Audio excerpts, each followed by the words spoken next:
Alright, I'll be honest, I messed up a little bit. Before you start listening to the rest of this mini podcast, I wanted to go ahead and give you a heads up that I accidentally, because I'm trying to learn how to use this certain software on my computer, and I didn't record it in the highest quality possible. So the actual recording is going to be a little muddled, but then again, this is a mini podcast, so I wasn't too worried about it. So do me a favor and give me a break. A Kit Kat break. Thanks. Bah. Good morning or evening, ladies and gentlemen. This is Alex Roberts of Barely Sarcastic, and I am more than excited to start this brand new mini podcast with you. It's a mini podcast, short, just like me. 5'8". Okay, all right. Some people would say it's not short, but let me tell you what. Have you seen some of these people nowadays? They need to stop drinking that milk. Or I should have drank more milk. I don't know if I've ever liked milk that much. But besides that point, I have this theory, which I think y'all will agree with me, that there's a story for everything. And there is. That literally every single thing that you have ever bought, you ever owned, you ever gained, there's a story behind it. And it could be the most small object you can own. For example, I have this. Oh, goodness gracious! This. What is this? What the hell is this? Oh, it's a clothespin. I don't know why that took me so long to figure out what a clothespin is. Wow, that's embarrassing. But this clothespin here, the story behind this clothespin is I bought it at a Dollar Tree. Wow, Dollar Tree. I could say that a little bit better. And the reason why is because I wanted an easy and quick option to seal up my chips. And guess what? Clothespins are cheap. You can get these for like 20 clothespins for $1 at Dollar Tree. And that was my solution to those bag chips. Now, of course, I didn't learn that from just walking down the aisles of Dollar Tree. I learned that from a great friend of mine that, well, she did that to her chips. She used clothespins quite liberally, actually, as a usable object. And from that point on, I was like, you know what? Those clothespins, they did not get the respect they deserve. These are some useful items, man. But of course, that's just a small item. There's a story for everything. And this is the story of everything that I own. Or at least most of the things. Not all the things I own is that exciting. But, I mean, like that clothespin. But there's a story. There's always a story. So, actually, the main thing I want to concentrate on today is Tiki Man. Tiki Man.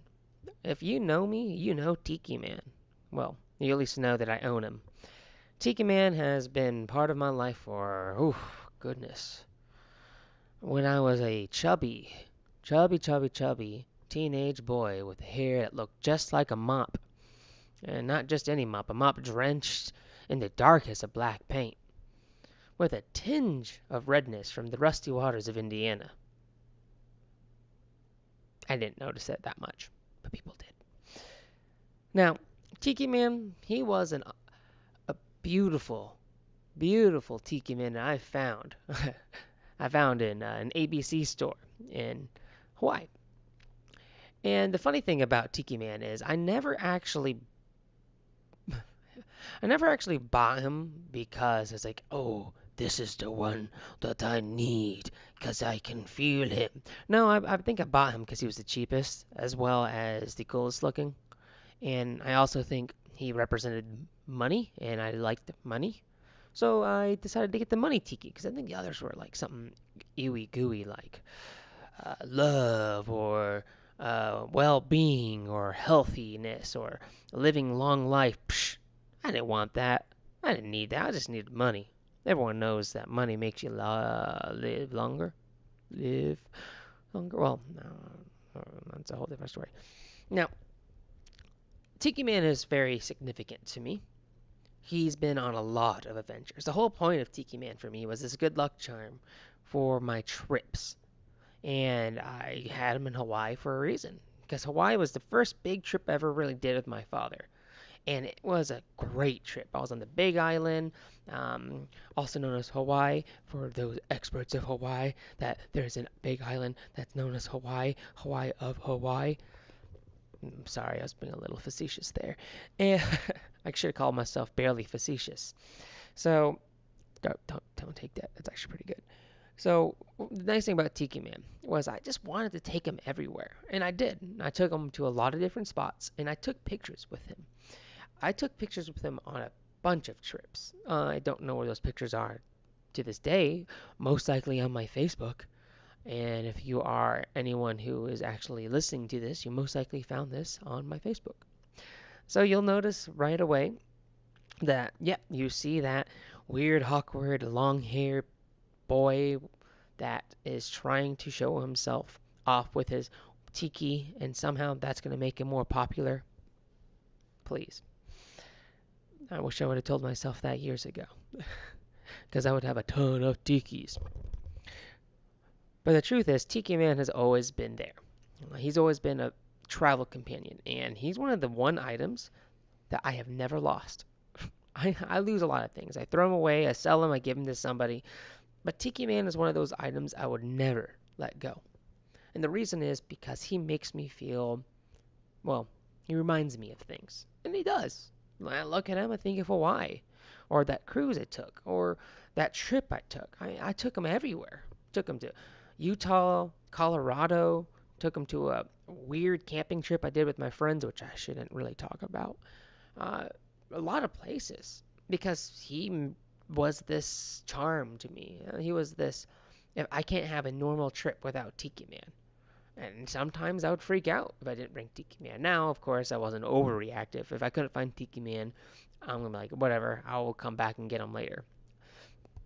But he has a story of how I grew pretty much as a really weird but uh, more than willing to take in things kind of person. And I use Tiki Man as an excuse to take pictures in awkward situations and have my dad take pictures with me holding up this little 4-inch figure that is made out of porcelain. And even when one day he accidentally was knocked off of my desk in college and from a good friend of mine and broke in half. I mean, there's an obvious crack. I couldn't let him go because he was that important to me. There's a lot of things that I don't care that broke. I mean, for example, my dogs here. I came back home and my remote control was literally in pieces because they have the worst separation anxiety known to dogs. Well, known to me. I didn't care about that thing. It's a remote control. You can make your phone a remote control nowadays. But Tiki Man, this I don't even know. Maybe like it was $8. Maybe it hurt watching him fall because that wasn't an important part of me. So to this day, I still have him. He's just glued together with a noticeable seam in the back portion of his body. But no matter what, the Tiki Man's gonna go with me, and Tiki Man will never leave. And if he does leave, that's gonna be creepy as hell because that is a living Tiki Man. But Tiki Man himself, well, kind of a long story short, Tiki Man, his name actually came from a moment where I made Legos at my dad's house when I was younger. It was this weird sculpture that I made out of Legos that when you look, if I had a camera phone in those days, it might as well have been on the front page of Bigfoot magazine because it was weird looking and it was horrible looking too. It was not well done. But I call him Tiki Man and I gave him to my father. Now, of course, it was a toy, so after a while, I took it back and took it apart so I can build something else.